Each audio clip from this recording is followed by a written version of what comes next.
Welcome to the Western Bell podcast series, with talks on traditional spiritual teaching and its application in the world today. The intention of the series is to offer something useful for those who are drawn to study themselves and engage practice on the spiritual path. New talks are posted twice each month. The content of the talks is for informational purposes only, and not to provide any kind of counseling, medical, or professional advice. This podcast is titled, Quietude Disturbs the Brain. The talk was given by Lalitha on April 25th, 2026, via Zoom. Lalitha is a spiritual teacher with an ashram in British Columbia, Canada, who was empowered by her master, Lalitha, in 1998.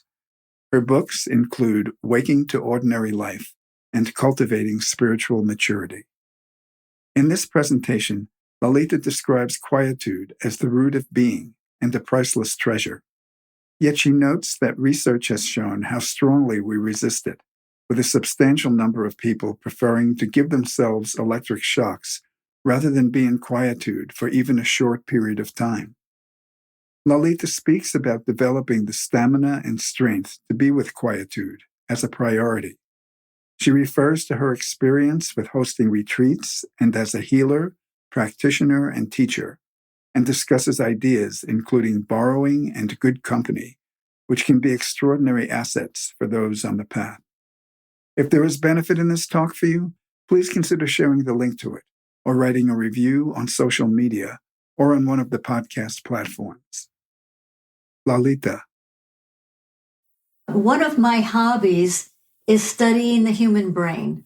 It's just one of my hobbies. I've studied brain chemistry as it applies to sadhana for many, many decades, because as a healer, I often dealt with a lot of street people because I used to do healing for free on the streets. And of course, I had to work with a lot of people who were mentally ill. And I got very interested in brain chemistry and what turns it on, what turns it off, what constitutes being stuck in anxiety, how do you get out of it, what happens in the brain when you have a particular thoughts that just keep going. And then, of course, what happens if someone were able to sit quietly. And later on, as a prelude to getting into this topic, Jim and I, my husband Jim, started living at and developing a retreat center out in the desert in Arizona that was connected to my teacher's ashram. So we were out in the desert in a very isolated way, and people would come, especially in the beginning when we started the practice of retreat practice. You had to come for at least 2 weeks. My teacher was saying, okay, 2 weeks minimum. And he was suggesting that a major practice would be sitting silently alone in yurts that we had in the pristine desert. It was really quite beautiful.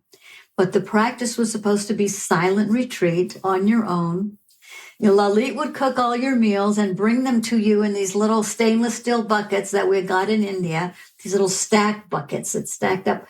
And I'd carry the compilation of foods out to the yurt, pick up the dirty dishes, go back. So the retreatant was supposed to be on their own, silent. And he said, if you feel like you need to read, you can bring one book, not a pile of books. And in the very beginning, there wasn't any other activities. After a while, journaling was okay, as long as you had plenty of time to sit quietly. And the yurts that we had at the time did not have any electricity. So basically, the sun would go down, it would be dark, and you could light a candle. And then you were pretty much in the dark, in the silence, all alone, listening to the desert sounds. And so at night, mountain lions would come out, the wild pigs would come out, deer would walk by, snakes and rodents would slither around, but you were safely in your yurt, but you could hear all these things. So a very common thing would happen, usually after about 2 days being on so-called silent retreat, especially when we were all new at this and people who were trying to do retreats didn't have much training yet. I would start getting notes. So the protocol was, if you're in the yurt on silent retreat and you absolutely need something, or you need to communicate something, maybe bring me less food, or my water jug needs to be replaced, something like that, something that was just kind of essential to your just daily flow, you could write a little note and put it with your dirty dishes. And then Lalitha comes, picks up the dirty dishes, takes them back. So usually around day 2, it was very common to start getting notes about the wildest, inane, real examples. My pencil broke, and now I need another pencil, and it has to be a number such or other, and it has to have a fine point, and I'd prefer the yellow one, not the black one. So I'd get a pencil note. So these notes started coming because the person was feeling lonely. They wanted to communicate with somebody. They weren't having any emergency, so things would happen. And one person said, well, I ran out of toothpaste, or the mouse got it. Can somebody go get this? The notes got more and more detailed.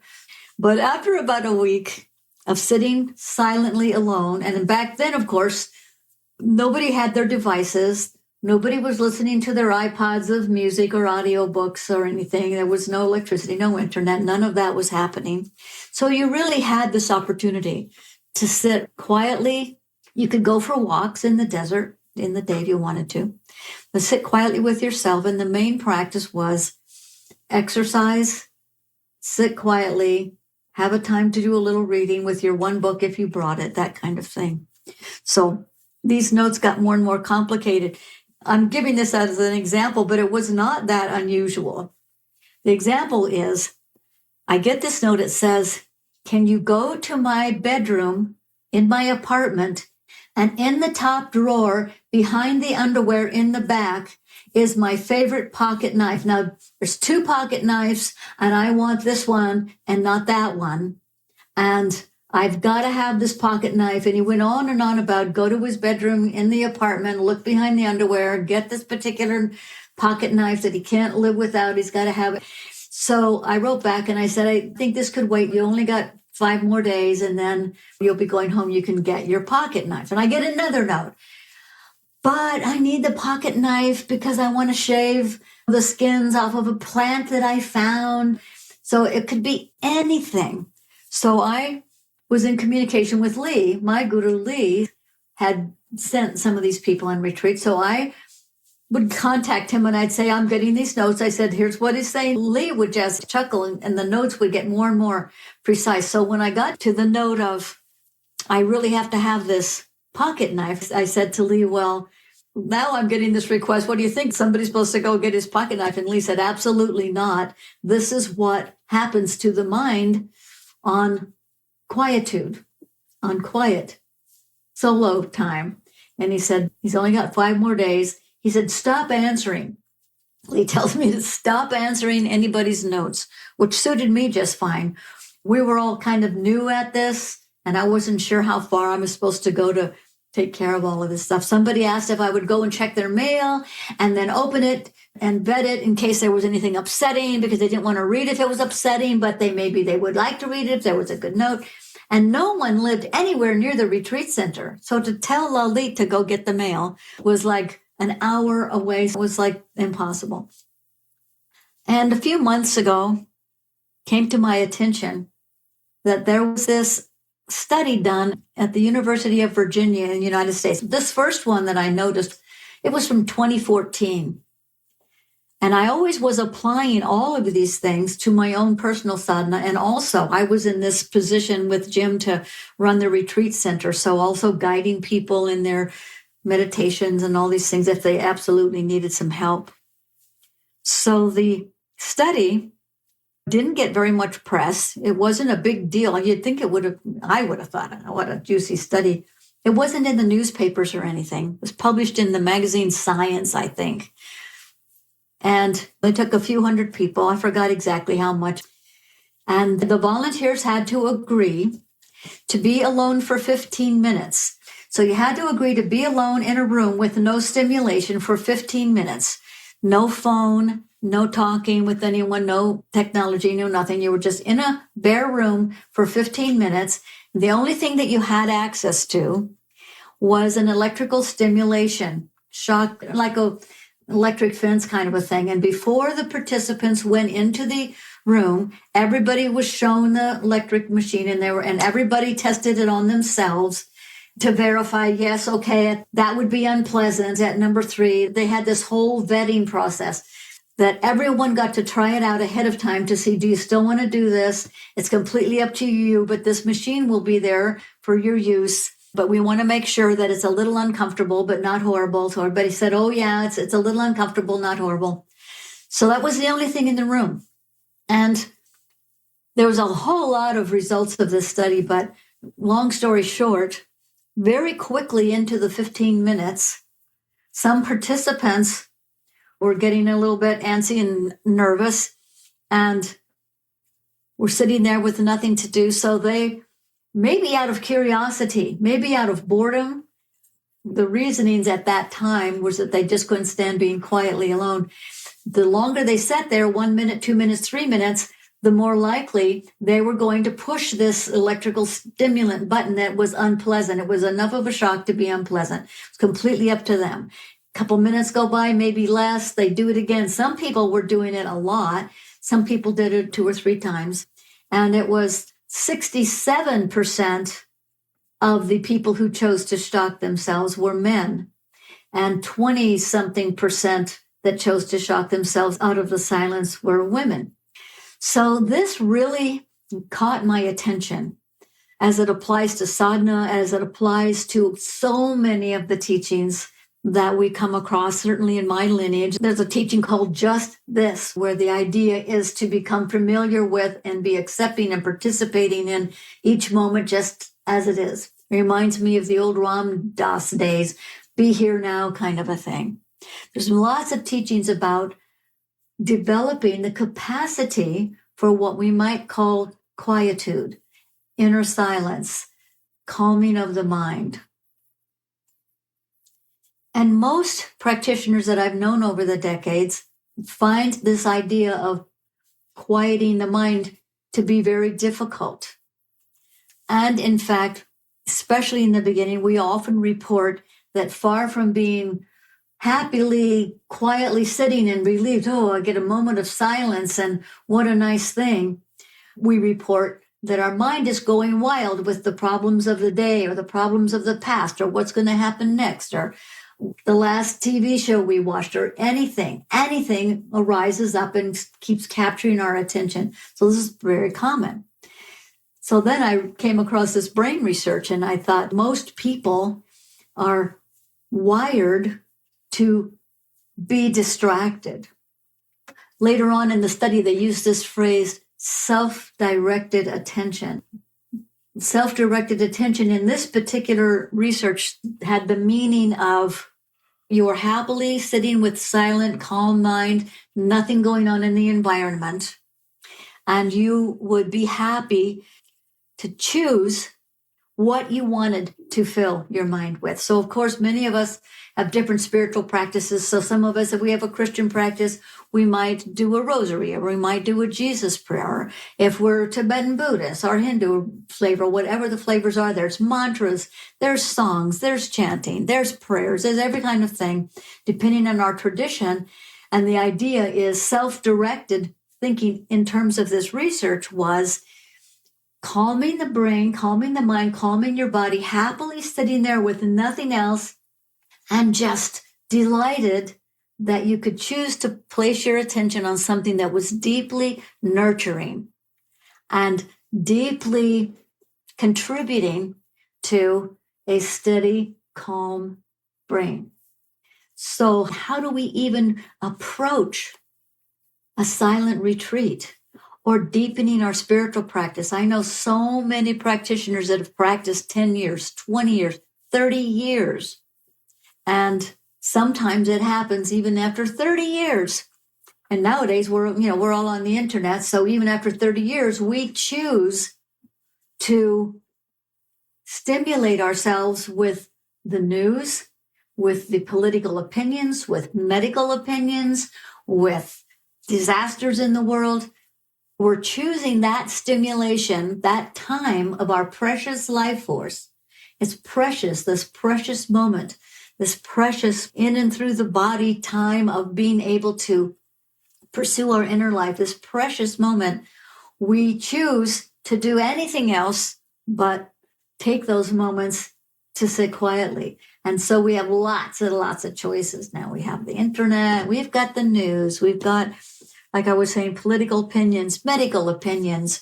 We've got our social networks. We've got the likes and dislikes. We have our AI searches and researches. So this seems to me to be yet another angle, another view, another way to investigate how we might come through an additional little crack in the mental barrier that's there to give ourselves a refreshing view of what I call quietude. Quietude is, in the context of spiritual practice, quietude would be a very desirable, deeply nourishing, precious nutrient for our sadhana. In the research, quietude was practically the enemy. Any quietude started to slip in, any calm moment, and that was moment to moment in the 15 minutes, that's all it was. It was preferable to shock themselves out of it with an unpleasant electrical shock. So I thought maybe it was a one-off. Today it occurs to me, sometimes these things are a one-off. So I looked up what other research on this topic.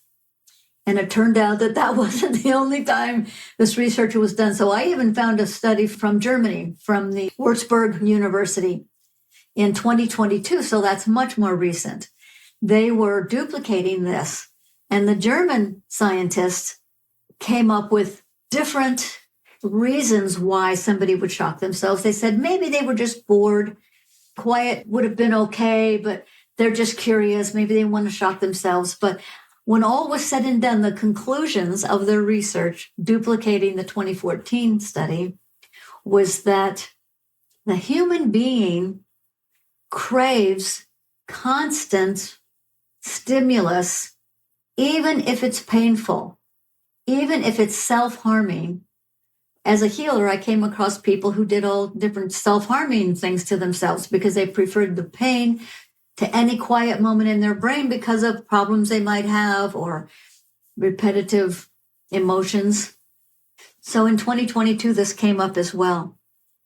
And then I looked up, well, is there anything else? So after about 2022, instead of calling it research into the quiet brain and who can handle it and how long could you stand being quiet, it switched from the brain science departments at some of these universities into the psychological research departments, trying to find out what's going on emotionally and psychologically, because it was starting to spread out into these other areas.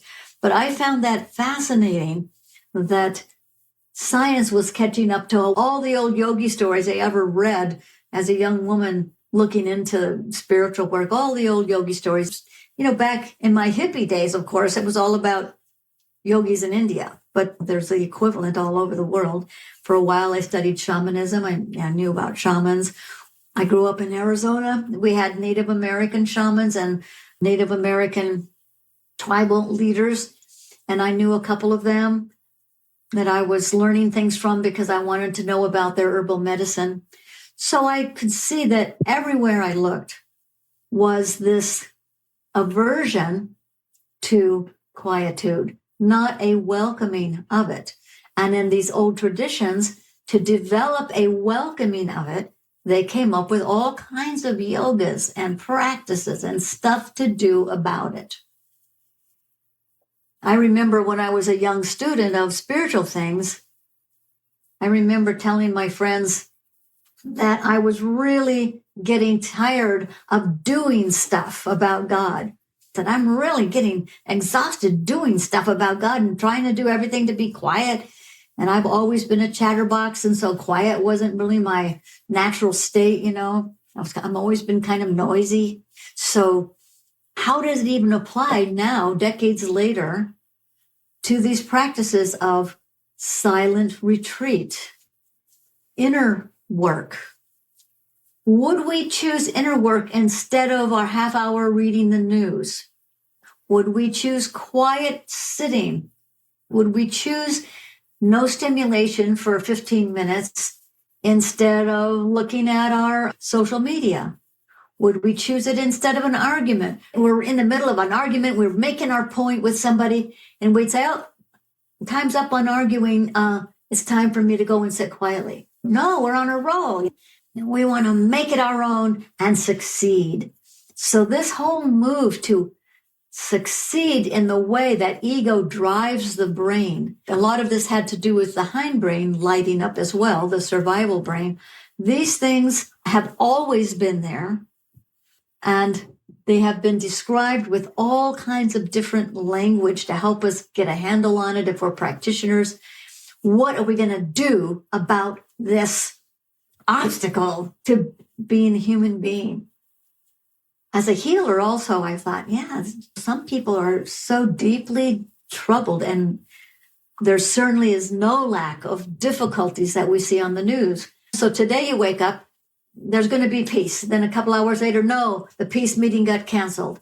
Then a few hours later, the president of the United States, rifle shots have gone off and they've taken him away out of the meeting. And then a note comes from somebody who's in a war saying, no, we want peace after all. I mean, this is just like within 24 hours. Sometimes I skim. I was looking at this today because I knew I was going to give this talk, and I was seeing that if we chose, and this is a choice that we can make, if we choose as our priority the stimulus of contention, we could even tell ourselves we like it. Contention or disruption could even be that you're trying to buy enough lottery tickets and put the right numbers together so you can get rich to help all the poor of the world. We can have the best intentions. But do we choose that? Do we choose it all day long? And are we choosing to let ourselves be led moment to moment down the pathway of stimulate, stimulate, stimulate?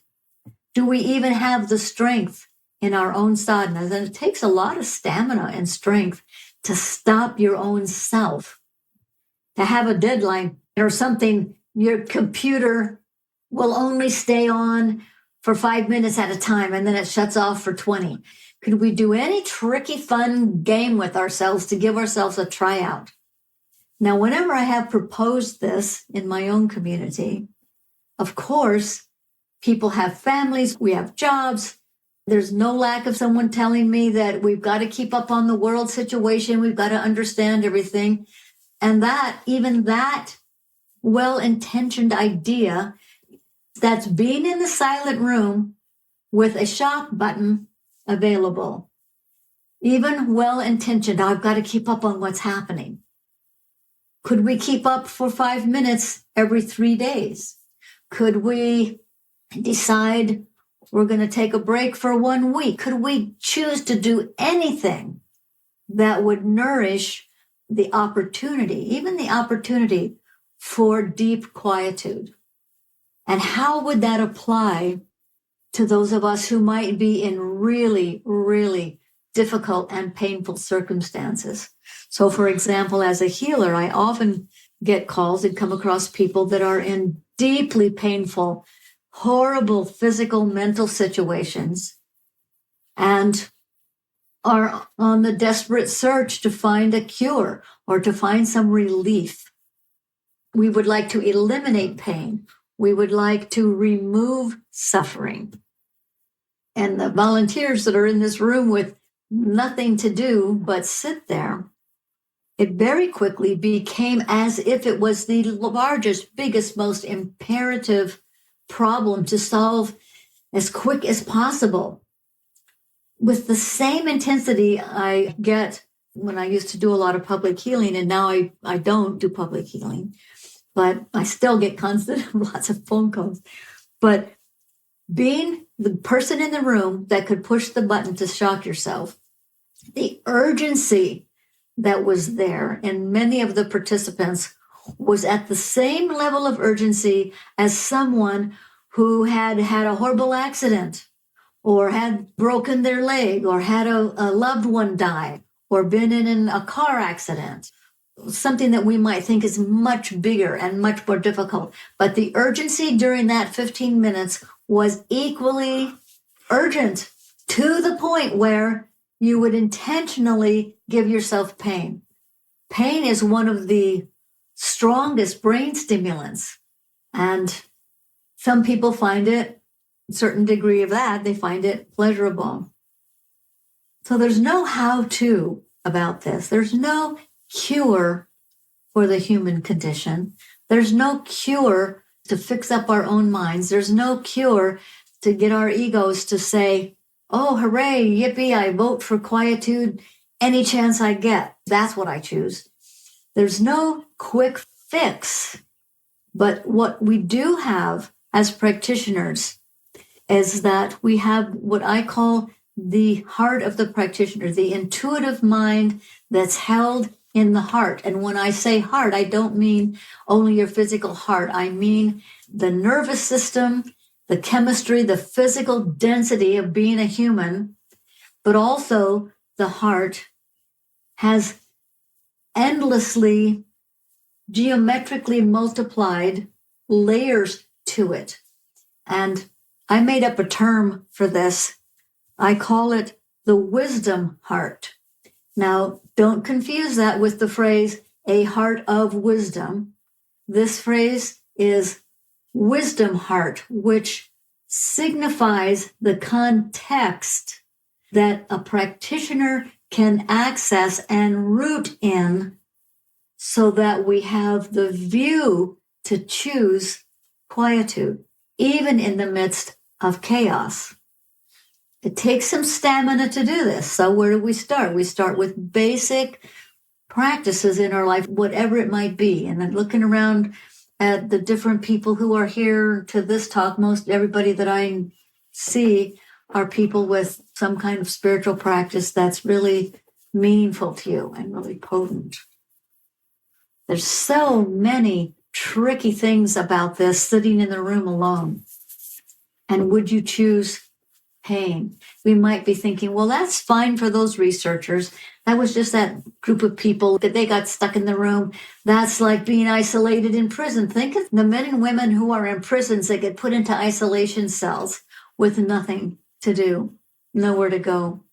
Or wars where people are kept isolated. I used to study these things as extreme brain environments because I was dealing with people who were sick from post-traumatic stress and things like that. And when the brain is broken and stuck in that type of profound desperation, that's not a quick fix. I'm not saying, oh, just get over it, stop pushing the electric button.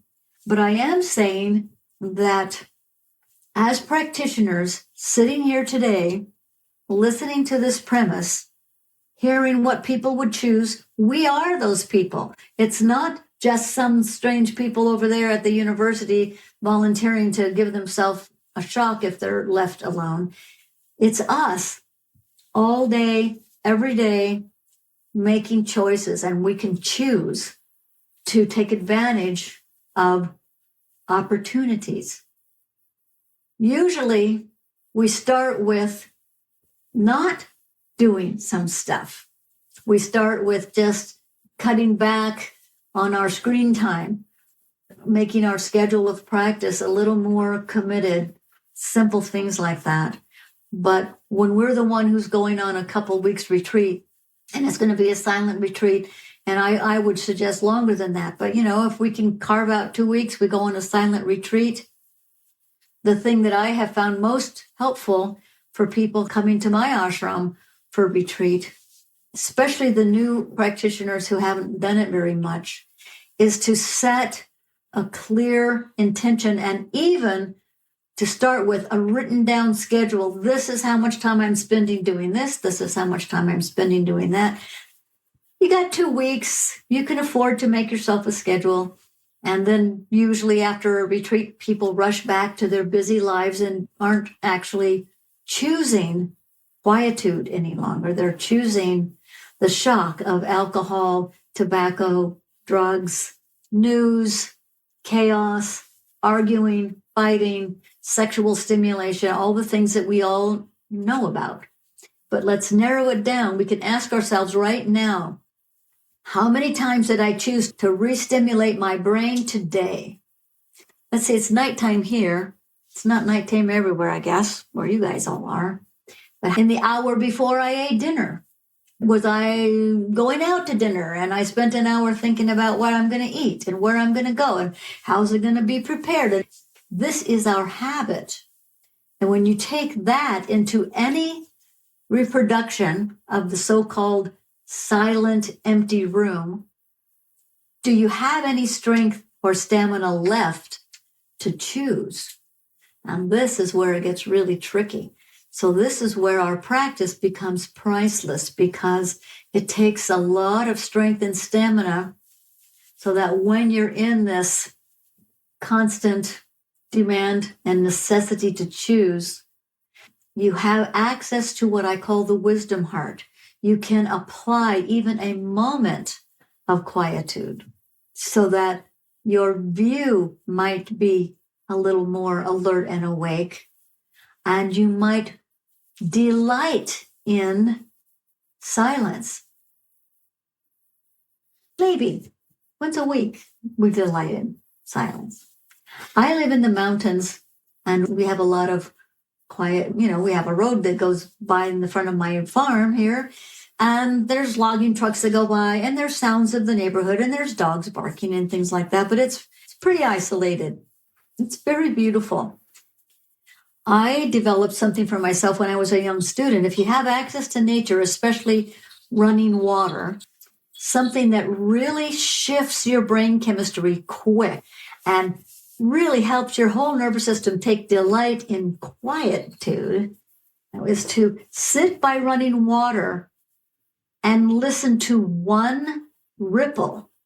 So on my creek that we have going through the ashram, there's water. Our creek is maybe 1 meter wide, 3 feet wide, and it goes over some rocks all the way through the property. And there's places you can sit where it's going over rocks and you can hear what we call the rippling of the water over the rocks. But if you sit and concentrate on that sound, you can pick out one ripple. I'm telling you this is possible because this is how far I take it down the rabbit hole sometimes. I sat there and tried this, listening to one ripple or one branch of a tree, the sound of it in the wind. So you can apply one of your senses, the way you hear it, the way you see it, if you have the luxury to be in nature. And this is standard stuff. A lot of yogis and spiritual schools talk about focusing your attention on something. But nature is particularly profitable because it comes along with the ionic atmosphere of water as it affects the human brain and nervous system. This is more information than you ever want to know, but that triggers your body to take the view of what's called the vagal nerve. And the vagal nerve is the nerve of quietude in the human body. So you can direct yourself and start a habit of turning on purpose the vagus nerve reflex. I happen to know about this because there's a whole healing school about turning on the vagus nerve. But hell, you're out there in the woods, you got a creek running by, you can sit there and get some ions, get refreshed, listen to one ripple. And as a after effect, as a side effect, your vagal nerve, look it up. As practitioners, these are things that might be useful because you want to have that be really strong and available so that the wisdom heart is being nourished with the opportunity to stay on and be steady and reliable throughout the day. You might wonder what all this has to do with the guys in the room that are shocking themselves. Well, they weren't given any instruction. They had no idea what else to do. The whole point of it was to put fresh people with no ideas into a room and just see what happens. so there are meditation schools. The TM school was one, and there were some other ones. I can't remember them all. But meditation schools have also used this research, but they apply their meditation training to what they're going to do if they're in the room with nothing to stimulate. But in the research at the university, that was not part of the question. It was just fresh newbies, probably college students, volunteered, go in the room, sit silently. How often do you shock yourself, kind of a thing. So there's many ways that science might give us a little interest in what it takes to build stamina and constancy. I like this word constancy. Constancy is a quality of persistent, awake desire. It's not the ordinary desire body. It's the desire of the wisdom heart. So desire might not be exactly the right word, but it's the impulse to know. It's the impulse to know ourself deeply with reliability and stamina and wisdom. And these things are extraordinary.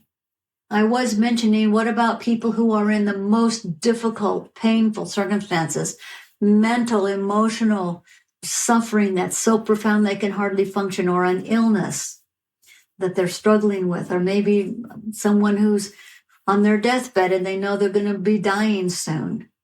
Does any of this apply? Do we try to distract ourselves away from what's happening right now? Of course, we want to relieve our suffering. Of course we do. Do we have the stamina? Do we even have the interest in bringing to our difficult, profoundly painful situation the idea to bring into the situation what we call good company? So now I'm switching to an additional topic here in this realm of alone in the room. A lot of people would choose at least to be in a room with one other person, for example. But as practitioners, we've probably come across this idea of good company. And in the context in which I am now going to be speaking, I'm talking about the company of someone who does have the stamina and the centered calmness that we might not have, but someone who can bring that into the space. Maybe it's a good friend. Maybe it's a spiritual mentor, whoever that is, whatever that might be. For me, if I'm feeling like, oh, I'd like some good company, I call my dog. I'm out picking weeds, there's nobody around. Sometimes it's something as simple as that, any living other being.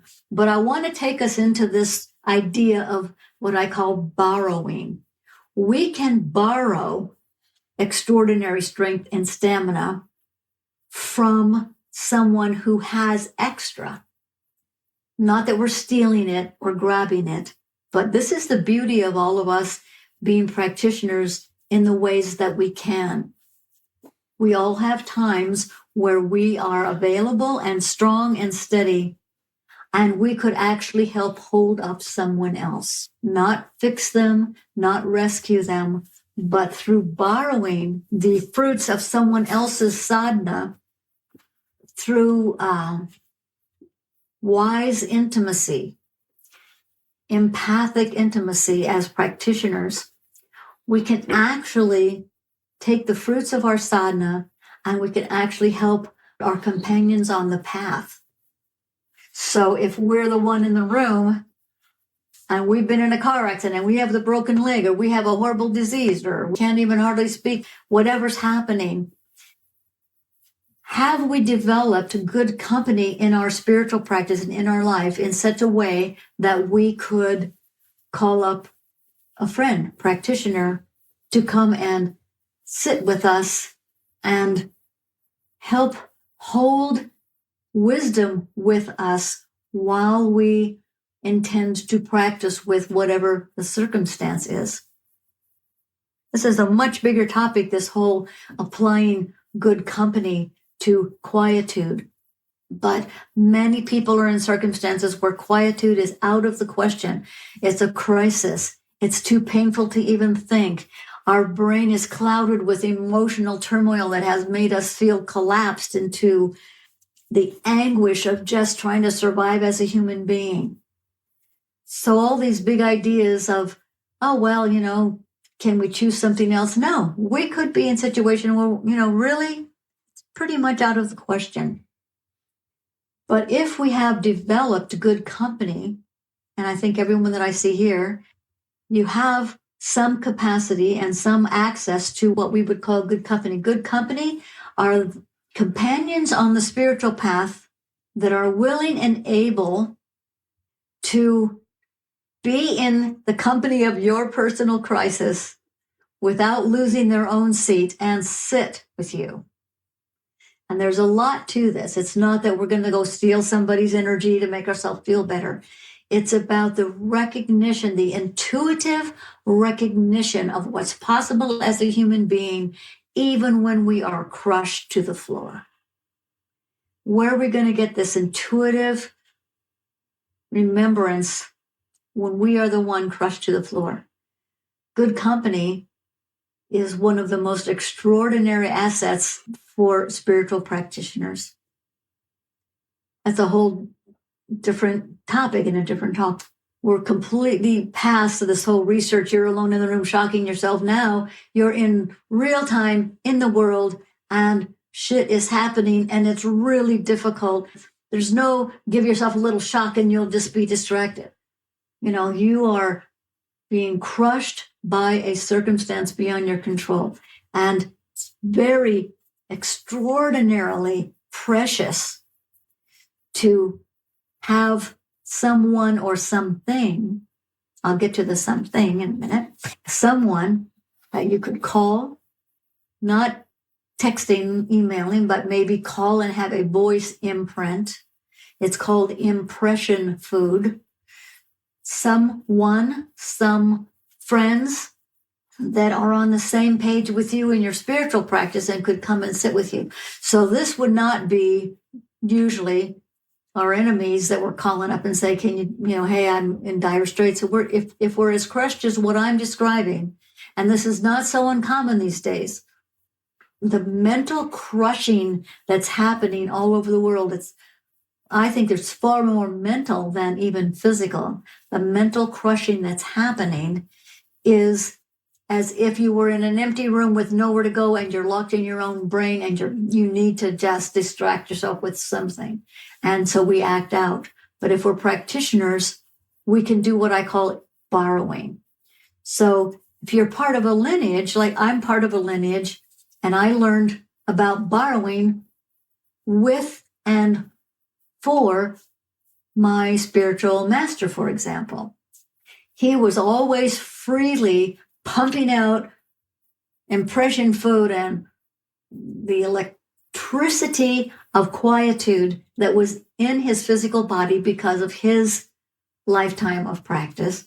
And if you just stood near it, it was very contagious. You could get some of that innate wisdom and it kind of refill you. Not that you took anything away from him, not that he would stand there and say, let me give you a little gift. Here's some energy for you. But sometimes just being that is the wisdom heart. That's the rare capacity of someone who can access what I call the wisdom heart to actually be present. So you don't have to do stuff. You don't have to know the psychological language. Lucky if you do. You don't have to know how to give a healing massage. Well, lucky if you do. You don't have to do stuff. You can be the thing. And so in my lineage, we have this teaching, be that which nothing can take root in. And if that's of interest, who cares if you shock yourself or not? It's irrelevant. You can be in any room with everything, full on, not full on, be that. Now we're talking about being rather than doing. But of course, in crises, there is smart stuff that we want to do.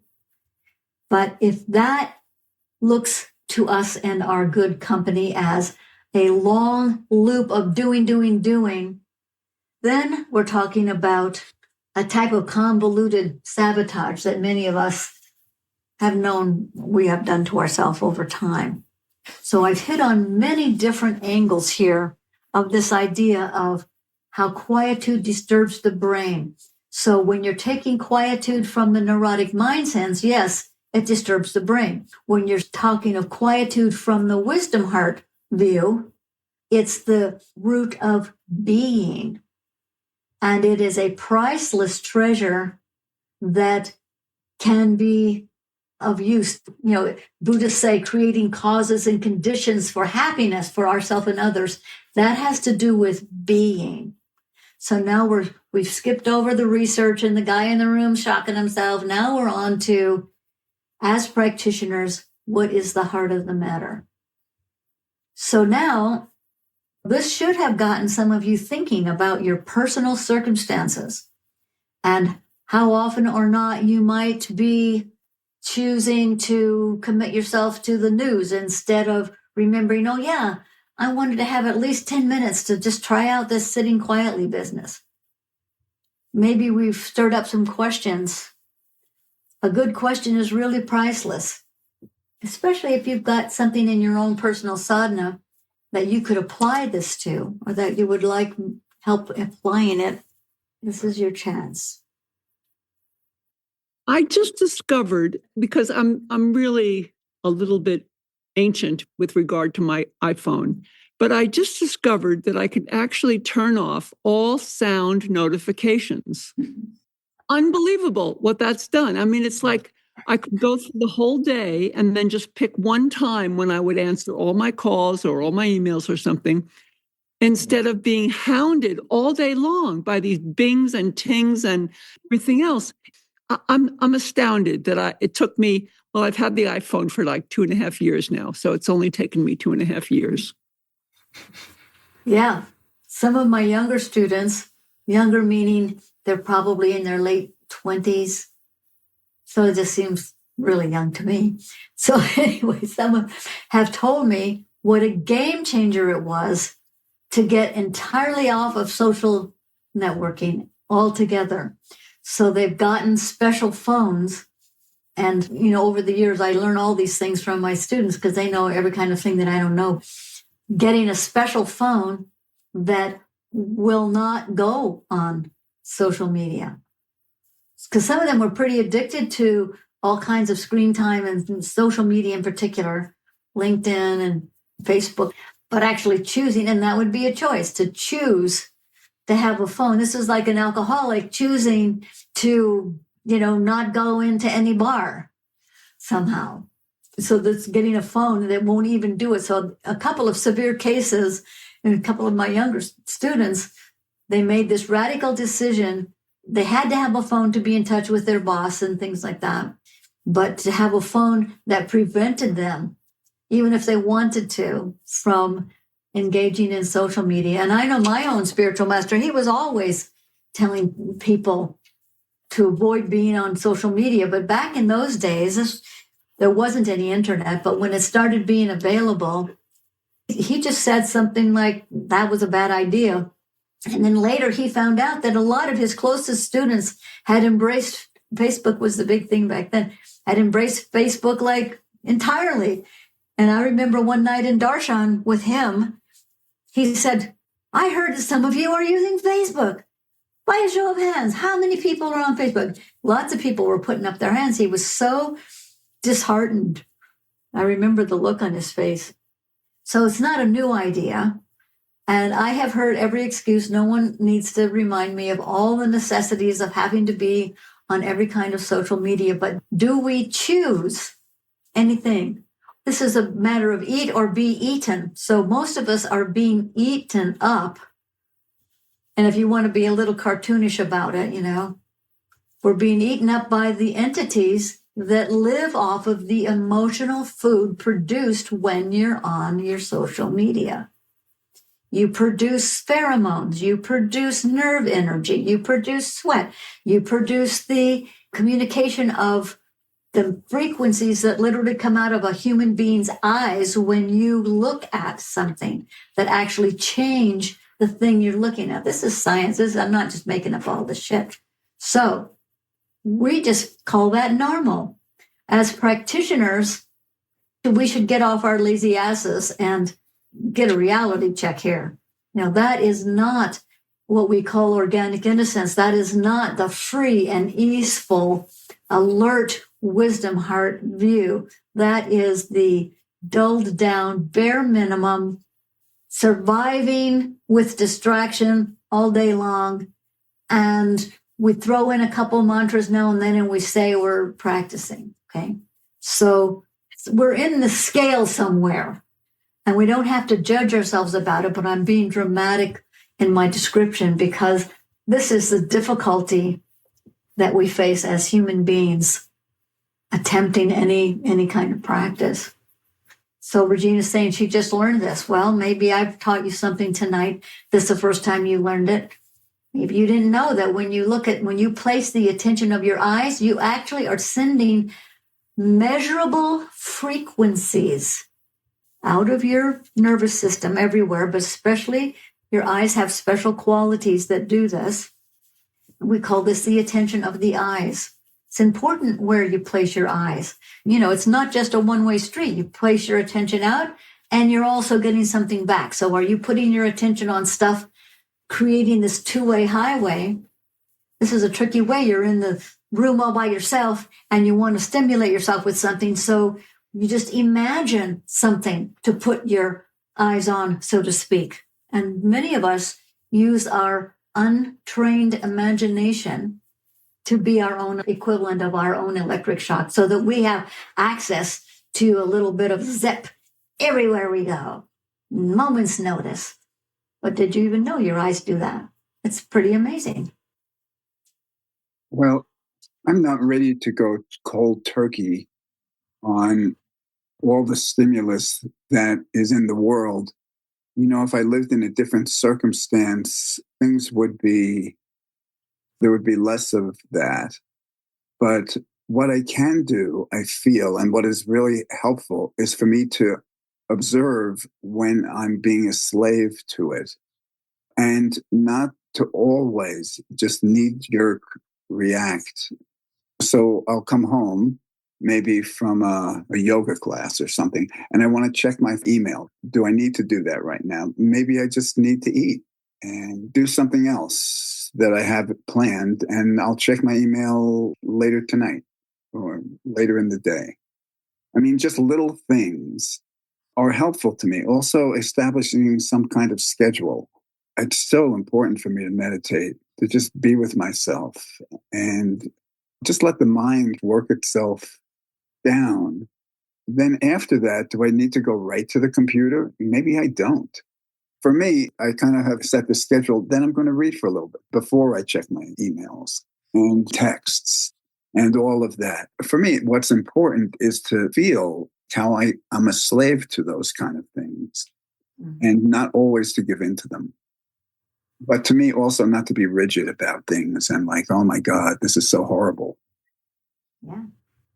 I can see that I'm not my own master. And is that something to work with? I think that's what human life is probably about. Our ashram depends on the internet for our livelihood. We have a garlic farm, but also Jim mentors other young farmers and he helps them sell their crops and they're calling him for advice all the time. So the phone is there and the internet is there and people are sharing crop photographs and land pictures. It's everywhere. So if we're going to be actively in the world, and everyone who's here on this Zoom call, we're using Zoom for heaven's sakes. We're here on the internet. So I'm not saying that, we're bad practitioners. I'm saying, do we have the strength to choose? Do we make it a priority to build the strength and stamina to choose? Or, have we gotten a little lazy and just, say, fuck it, this is how bad the world is and everything is just going to be terrible, and go down that rabbit hole? It's really difficult. Sometimes we have to sing to ourselves a little bit. It's good to have a little song ready. We used to do this decades ago in the ashram. The young practitioners, some people had new babies, some people had new relationships broke up, all kinds of traumas of life were going on, even on the ashram. And so my guru Lee, he said that we were going to sing show tunes so that when our brain was going wild or we were feeling like we were getting down a morose mood or something, we were supposed to sing a show tune. And back then, it was all the classics like The Hills Are Alive with the Sound of Music or 76 Trombones. So we'd be walking around on a spiritual ashram trying to be practitioners. And at any time of the day, loudly from all weird corners of the land, you could hear somebody singing 76 trombones in the big parade, or The Hills Are Alive with the Sound of Music, or something, because we were using show tunes. And then later on, we learned more about Buddhist mantras and Hindu tantric mantras and vowel mantras, and we had learned all this other kind of stuff. But sometimes using sound is a really good way to self-soothe without shocking.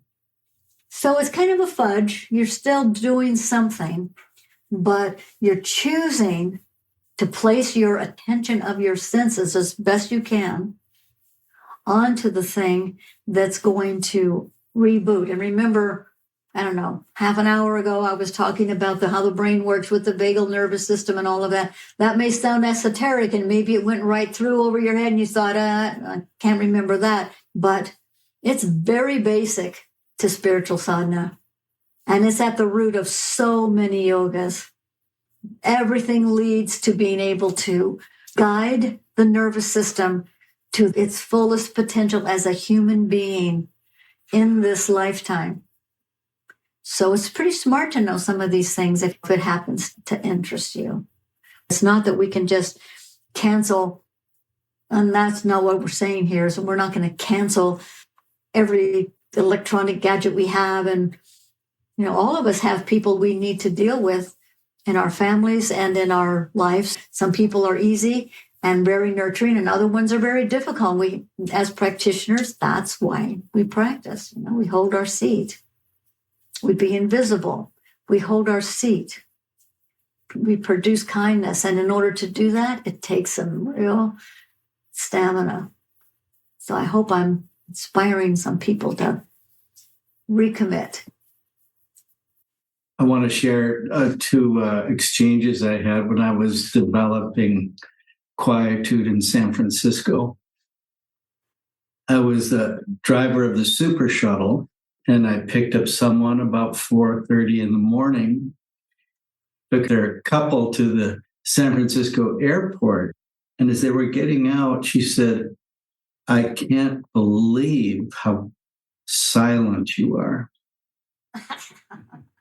And I said, "Lady, that's my problem." And then not long after that, I was visiting a friend who had a friend who was an attorney for the Irish Republican Army. And he said, "So, what are you into, man?" And I said, "I'm into meditation." And he says, "Excuse me, did you say medication?" So I'm very familiar with the quietude, but I've grown weary of the swamis and rinpoches and the roshis who have taught us these great techniques. There's been something missing. So I'm being more drawn to the Western tradition. So I feel like I've missed being alive as a person in my quietude.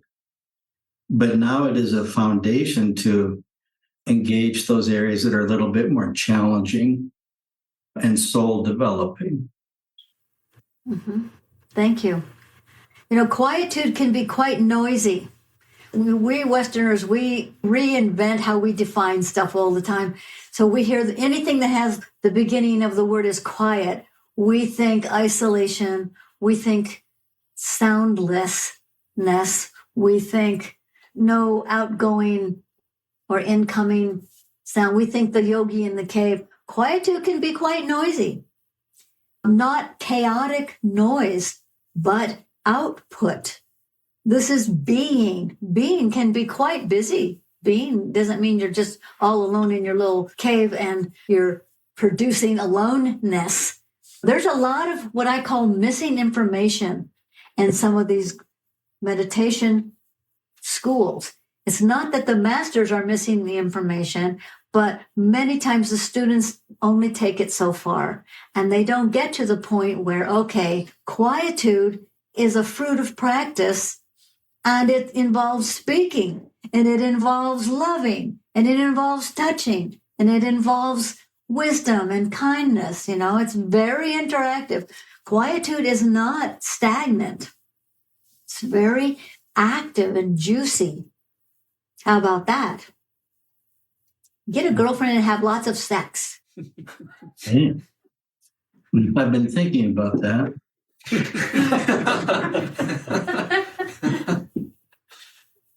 Thinking?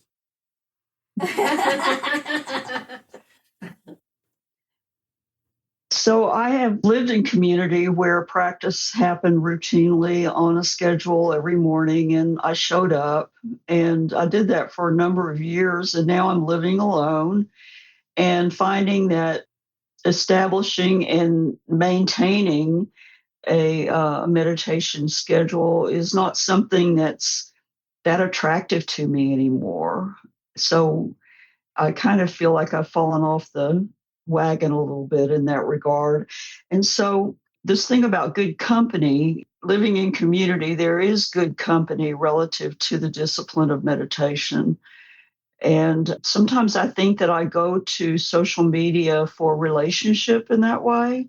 It's pseudo relationship because it's not feeding me in a way that I know is what I truly would like, but it is in a sense a sort of relationship that's occurring in my world. And I was talking with a friend yesterday.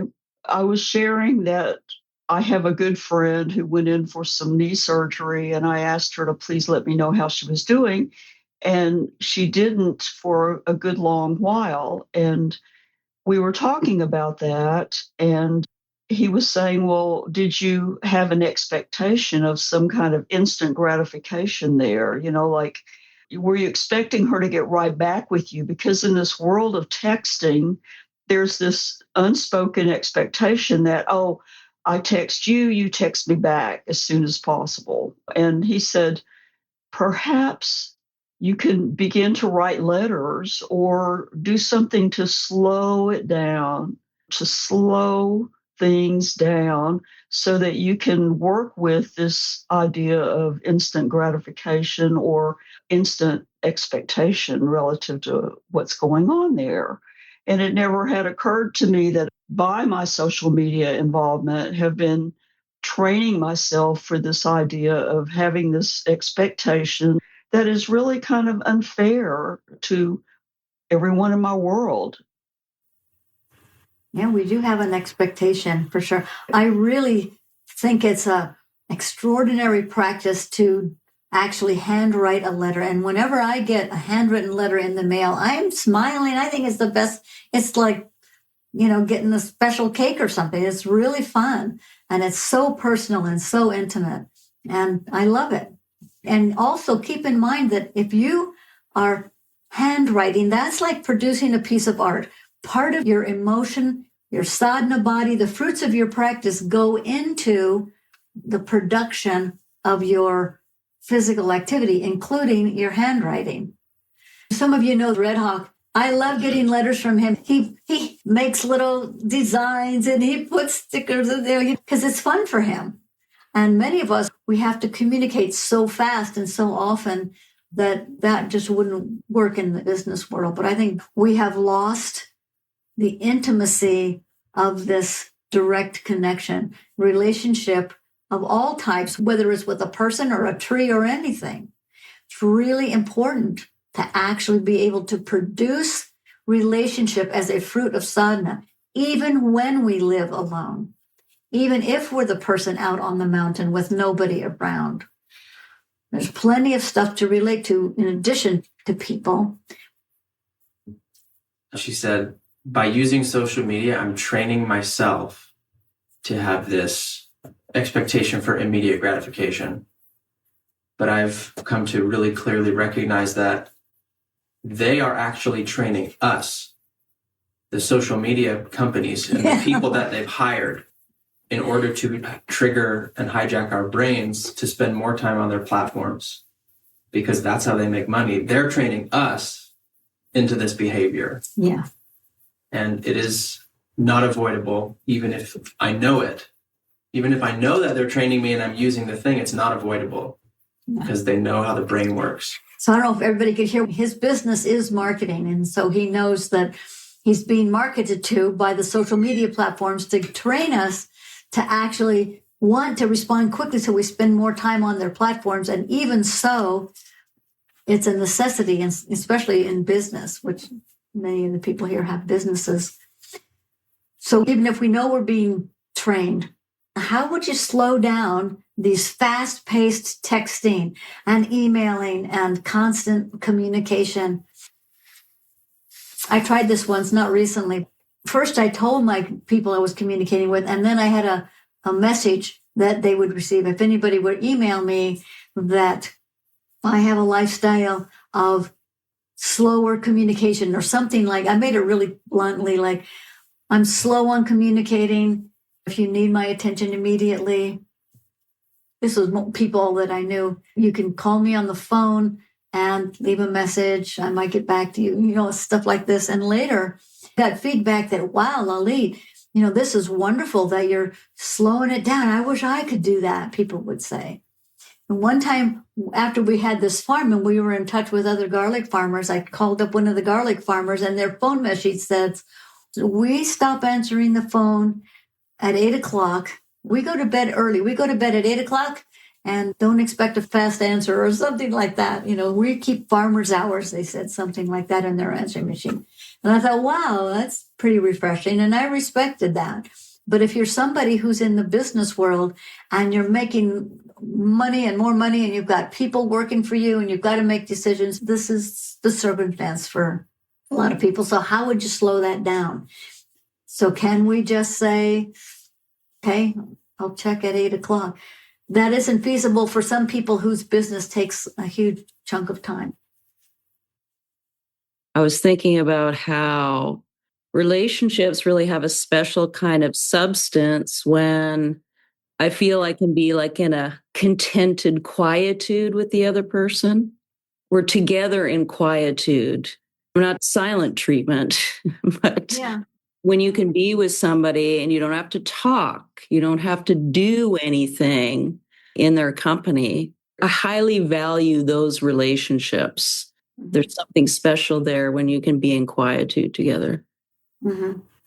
Yeah, if anybody wants to come and help me pick weeds, you can have as much quiet as you want. Working with the land here is such a priceless gift that we have. Our lifestyle has just turned out to be quite lucky in that regard. But it's not for everyone, that's for sure. I attended a writer's workshop, and the theme was nature and being with the trees. Well, it opened up a whole new world for me. It's like I'm driving down the road and all I see are these giant oaks, all greened out and beautiful, all these varying shades of green. The wind in the bushes and the trees is now a living reality for me. It's such a beautiful thing to embrace nature as a living being, because that's how it feels to me. It feels like I see a tree and I'm excited and happy. I light up when I see a tree, so I love that. And I'm grateful for the experience. Some of my friends say to me they don't have time to look at trees or anything on the internet all day, but they have built sanctuary in their office. So they might have a little corner that has a water feature with some plants, and they have their puja table there because they're practitioners maybe, and they actually go out of their way to produce an environment that is one of remembrance, even though they're in the world of the internet all day long. So there's that. It doesn't seem to me like it's possible to do spiritual work these days and not take these things into account. It just seems so much part of the fabric of life today. And without working with that, I just don't know if it's possible to do spiritual practice, really. What I'm hoping to impart is that we can't do stuff about anyone else. We can't do stuff about others, but we can be that which produces impression food, produces kindness, just produces presence. And again, that takes some real want to. You have to really have that as a committed priority, that we want to be that, whatever that takes. Even if we have to sacrifice our usual half hour extra of surfing the internet, whatever it takes. So how high a priority is it to be someone who goes out of our way to communicate personally with people? And that's a pretty big thing. I really like if somebody comes in person. As a teacher, it's much easier to actually work with someone and help someone if it's in person. I can't really do much about somebody if I see them on Zoom. I can't whack them on the head or do anything. They're safely in their little square on the screen. A lot of good has come out of interactions like this. So I'm not saying there's no good that comes out of it, but I like handwritten letters, and not that I do them even all that much, but handwritten letters and actually in-person kind of contact, and not being on our screens and phones all the time. But what are we doing ourselves?